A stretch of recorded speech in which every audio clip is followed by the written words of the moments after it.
Hello, what is up mga moms or sir mom? Ako po si Ralph Cifra, isang visual artist from Manila, and today we are going to customize the McFarlane Toys Batman Dark Detective. Yan, 8 pieces yung gagawin natin ngayon. So ito na, naka-prepare na yung legs.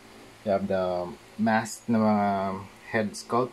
Tapos ito na rin, nakapag-apply na rin tayo ng masking dun sa kanyang arms. The rest of the legs, yan, the body, nakapag-apply na rin tayo ng masking tape sa ilalim. And blue tack yung ginamit ko. Ito yung blue tack. Yan. Tack 8 yung ginamit ko for the arms para matakpan yung skin tone. And then here's the weapons. There we go. Tapos ito yung crotch piece. And then ito yung medyo challenging piece. Yung merong coat. Pero I think meron namang way on how to spray this thing. Spray the primer on the coat. Yan. I-twist lang natin to. Yan. You will just reverse the coat. Tapos spray paint. And then put it back sa same position. So yun, ang primer na gagamitin natin dito ay Bosney Flat Black. Okay? So babalikan ko kayo and spray muna natin lahat to ng primer flat black para lahat ng paints na i-apply natin doon didikit dun sa surface ng action figure. Okay? Bye! See you soon! Okay, we are done with the flat black primer. So medyo challenging lang to part na to kasi kailangan nating invert yung coat niya para ma-sprayan yung loob. And okay naman yung finish. Super ganda ng Bosney na flat black para dito sa mga gantong klaseng customs. And porous na yung material. Pwede na tayo mag-apply ng silver or steel na dry brushing technique. So in dry brush is a painting technique in which a paintbrush that is relatively dry but still holds paint. It is used to create drawing or painting. Load is applied to dry supports such as paper or primed canvas. So ito yung canvas natin for today. Itong action figure na Batman. Okay? So i-demo ko sa inyo kung paano yung ano yung concept ng dry brushing. So kunwari, ito yung surface niya, di ba? Ito yung surface ng laruan. Yung ganyan. Kapag nag-apply kayo ng paint, siguro ang ilo-load nyo lang dito ay siguro mag-dip kayo ng paint. Di ba 100% yan? Ilo-load nyo yung buong brush eh. Di ba ito? Yan. Ito 100% lo-load nyo yan. Pag niload nyo yan, tatanggalin nyo 80% ng brush. 80% ng paint. 85 siguro. So magiging 15% na lang. So matitira dyan 15% ng paint. So pag nilatag yung brush, nakaganito, naka-angle, tapos pinahid nyo dito sa surface na to. Yan. So medyo ito may mga parts na naka-recede, malalalim, di ba? Malalalim yan. Ito yung parts na nasa ibabaw, yan yung mga nakaangat. Yan. So pag nag-apply kayo ng paint ng dry brush, since relatively dry siya and wala siyang masyadong tubig, dito lang yung matatamaan ng pintura, sa ibabaw lang. Yan lang. Yan yung concept na gagawin natin yan yung concept ng dry brushing. So pag nagawa natin to, lalabas lahat ng texture ng material, yung pattern, kung meron man pattern yung surface, yan, lalabas lahat yan. So yung gawin natin dito kay sa Batman na cape. Okay, nag-dip lang ako ng paint dito, naglagay ako ng paint, tapos load natin yung brush. Load natin na pati gilid.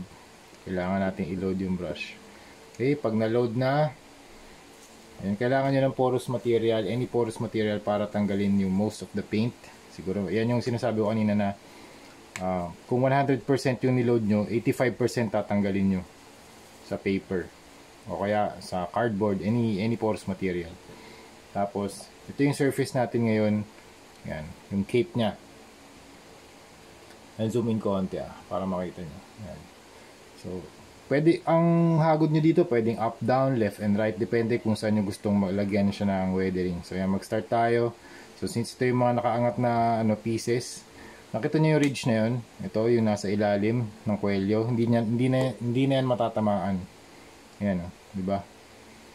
Hindi na yan natatamaan.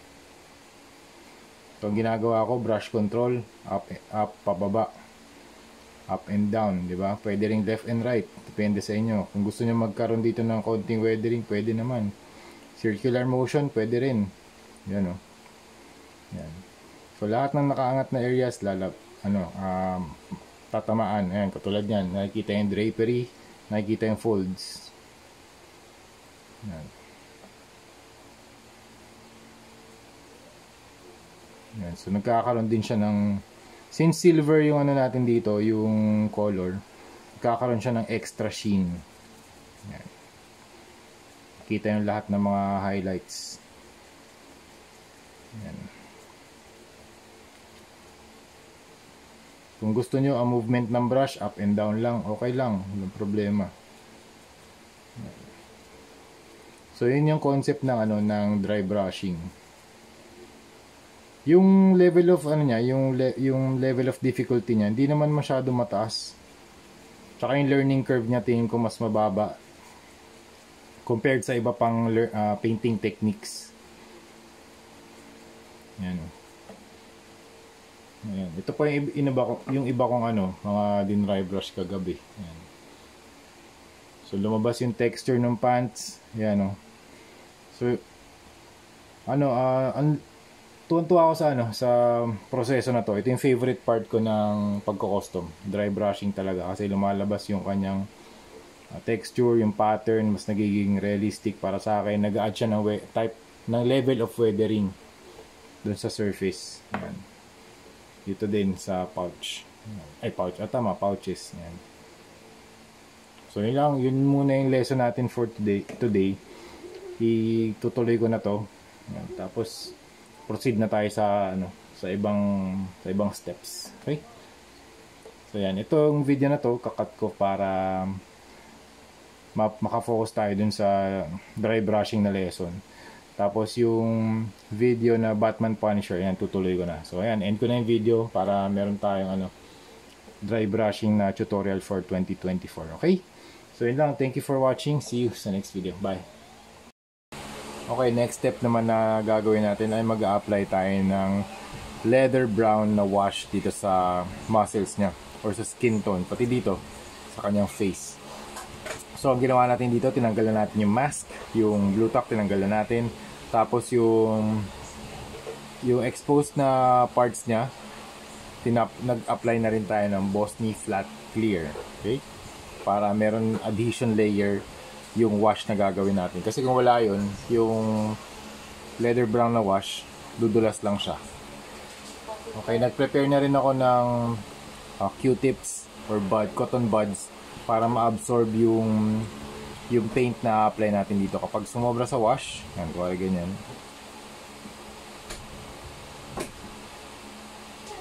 Pwede natin agad ma-absorb. Okay? Ang purpose lang ng wash, magkaroon ng depth yung surface.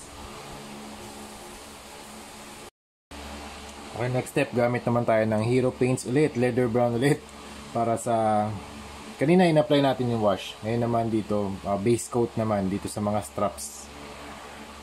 Okay, apply natin.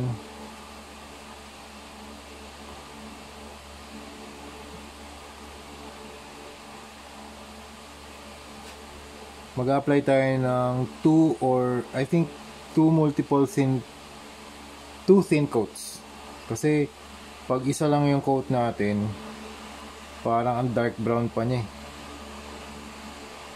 Gagawin natin mas vibrant. Yan, ina-absorb ng primer yung black. Gagawa tayo ng dalawang coats. Okay, mag-add naman tayo ng Vallejo Acrylic Metal Color Airbrush Color Oro or 77.725 Gold para dito sa mga armor blades ni Batman dito sa kanyang arms. Okay, lagyan natin ng gold. Okay.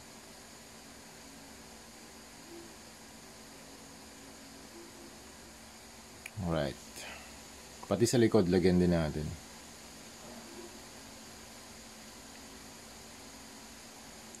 Siguro, ang apply natin dito, 2 coats para mas mas saturated yung gold. Yan. Tapos nakapag-apply na rin pala ako ng gold details sa paa. Yan. So meron na tayong gold trim dito sa kanyang foot armor. Tapos dito rin meron na din mga lines. Ang gamit ko diyan mas manipis na brush ito. Okay? Tapusin ko lang din to yung armor blades natin sa kamay. Okay, next step, mag-add tayo ng Vallejo Metal Color Silver 77.724 plata dito sa kanyang part, sa ilalim na part ng kanyang shoe armor. Yan. Para siyang steel toe or steel na sole. Yan. Okay. Mas base coat yung gagawin natin. Yan. Hindi siya dry brushing technique. Yan. Pero okay lang din kung medyo medyo maging seat. Actually, parang mix siya ng dry brushing tsaka base coat. Yan. Para mukhang weather din yung toe, yung sole niya. Yan. Dito, base coat. Dito sa gilid, dry brushing. Tsaka sa ilalim, dry brushing. Yan. Kasi sakto lang, nauubos na yung paint sa brush eh. Yan. Nagkakaroon siya ng detail. Lumabas yung mga ridges ng shoe.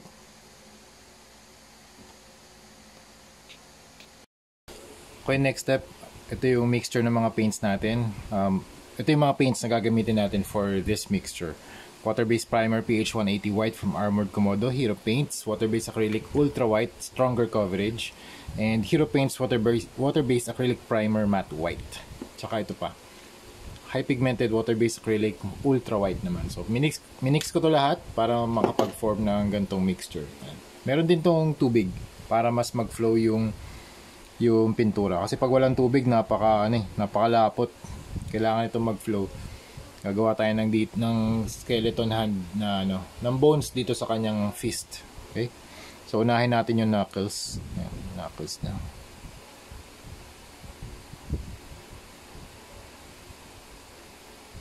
Yan. Tapos next yung mga bones. Yan.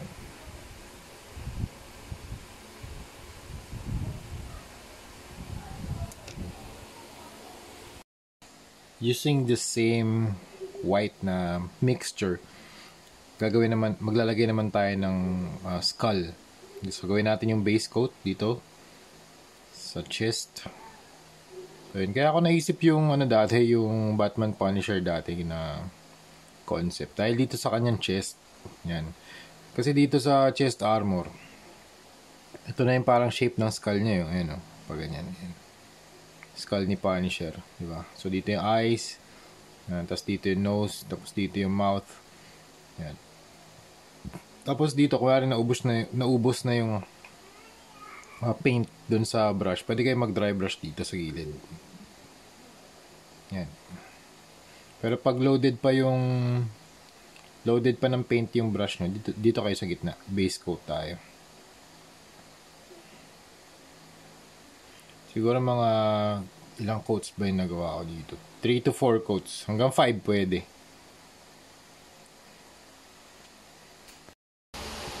Okay, so next step, nag-drawing ako ng mas oversized na skull dito sa chest armor ni Batman. So, apply natin siya dito. So, gamit lang tayo ng mechanical pencil. Susundan lang natin yung kanyang armor design.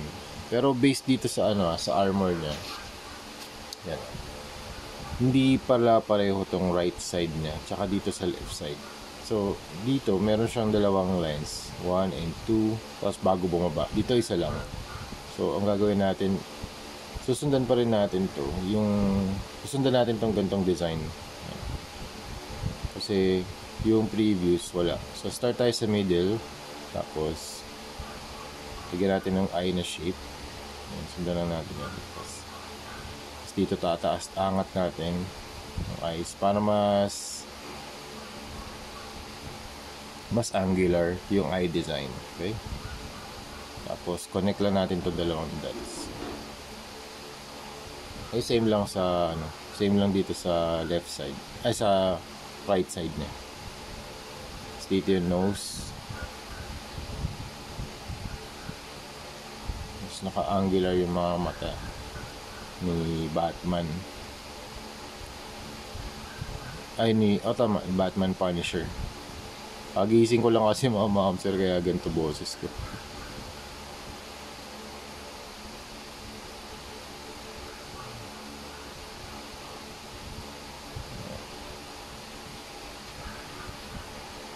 Tapos for the line art, gamit tayo ng PH179 Black Armored Komodo Water-Based Primer. Tapos gagamit din tayo ng mas manipis na brush pang detailing na. Okay? Tapos ito na yung ating skull. Start tayo sa gitna.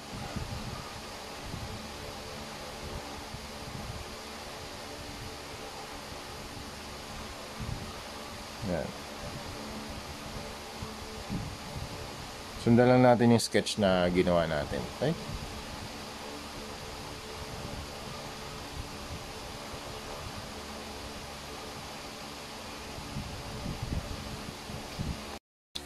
Okay, so kakagaling lang natin sa Facebook Live, and sa Facebook Live nagpaint tayo ng skulls. Doon ko na rin ginawa yung dry brushing. So if you want to see me paint live, go to my Facebook page, Rain Cifra, so you can see me paint yung mga live sessions natin. Okay, so next step, gamit tayo ng Pilot Twin Marker para mag-add ng detailing dito sa skull. Usually mga battle damage designs na mga scratches and something like this. Okay, mga finer details na to eh. Ayan. Pwede rin siyang pumasok dun sa mga corners, sa mga ridges, sa mga panel lines. Kaya gustong gusto ko to kasi sobrang fine niya, tsaka permanent. Ayan. Tapos para mabalik natin yung highlight yung corner nung eye, yung sharp corner, lagyan natin ng white ulit. Patungan lang natin ng white. Yan.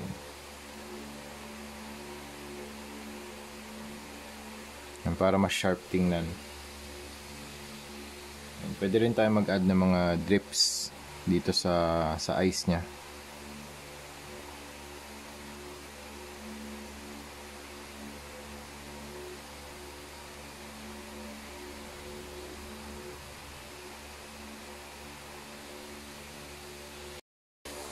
Next step, mag-add tayo ng Hero Water-Based Acrylic Warm Red naman para sa mga blood effects. Para sa paint application ng blood, gamit tayo ng sponge. Okay, para mas maliliit yung dots na ma-apply natin dun sa surface. Okay? Dab lang natin yung sponge dun sa paint. Tapos, so yung motion natin dito, dabbing motion lang. So, just dab the sponge dito sa armor. Yan. Kulang pa. Ayan, so nag-add na ako ng mas maraming load ng paint. Tapos, yun lang. Same motion lang din. Unti-unti lang. Mapag-add lang ng red dun sa kanyang skull. Okay? That's it. Alright, we are done with the Batman X Punisher project. So we have 1, 2, 3, 4, 5, 6, 7 pieces in total. Thank you very much sa mga clients na nag-avail ng mga Batman X Punisher customs natin. Each one cost around $280. Tapos, ito yung first one. Yan yung appearance niya. Okay? Tapos yung skull pala nito, I painted it sa Facebook Live kasi alam ko nalobat na yung phone ko. So if you want to see me paint, you can check out my Facebook page. My name in Facebook is Rain Cifra. So you can see me paint live yung mga customs natin yan. So you have the front, the back, and the side. Tapos ito pala yung comparison ng before and after. Yan. So ito yung before. There you go. Side, after. Okay? Meron pa tayong custom na isa soon yan. Kasi nakalimutan ko, meron pa pala ako isa sa shelf, sa stock room natin. So wala pa silang mga guns. So I want to add some firepower to them. So, kaya umorder ako sa Global Merch Park ng mga weapons. Ito naka-prime pa lang pero it's still in the works. Okay? Mamaya i-aayos na natin yan. So second layer of priming tayo using Bosnia Flat Black. So this is the first one. This is the second one. So yan, maybe quick 360 lang din. Ayan. Okay. Tapos, third one, yung ano natin, yung skull natin, ginawa ko mas oversized para mas malaki yung eyes niya, tsaka nose, tsaka mouth. Mas emphasized yung skull logo ni Punisher. Okay. This is the fourth one. Yung fourth one, ito yung coated version. Ayan. Kita pa rin naman yung ano, painted pa rin naman yung loob niyan. Para mas magugustuhan ko itong may coat. Mas dynamic kasi siya. Ayan. We have the bloody coat. Dito sa ilalim may mga blood effects. Okay. Fifth. Ayan. Tapos sixth. Yan, I'm doing this for documentation kasi minsan kailangan kong i-audit kung sino yung mga umorder. Actually, mamaya mag-audit ako kung sino yung mga umorder from clients all over the world. Thank you very much for purchasing. Super, I really appreciate that. Yan. Alright. So, yan. These are our finished project. Thank you very much, mga ma'am, sir, ma'am. And, nga pala, ito yung mga weapons. Hindi nga lang to. Ito yung mga grappling hooks. Hindi nga lang to yung mga firepower nila. I really want to add some firepower to them. Siguro mga 5 or 1, 2, 3, 4. Siguro 4 weapons each. Para pwede silang pwede silang mag-handle ng isa, dalawa. Tapos dito parang Green Knight style. Yung likod, yung silhouette niya. Yan, parang ganyan. Para mas malaki yung, mas maraming firepower. Attach na lang natin siya via blue tack. Yan. So, okay. Thank you very much for watching and see you sa next video. Bye!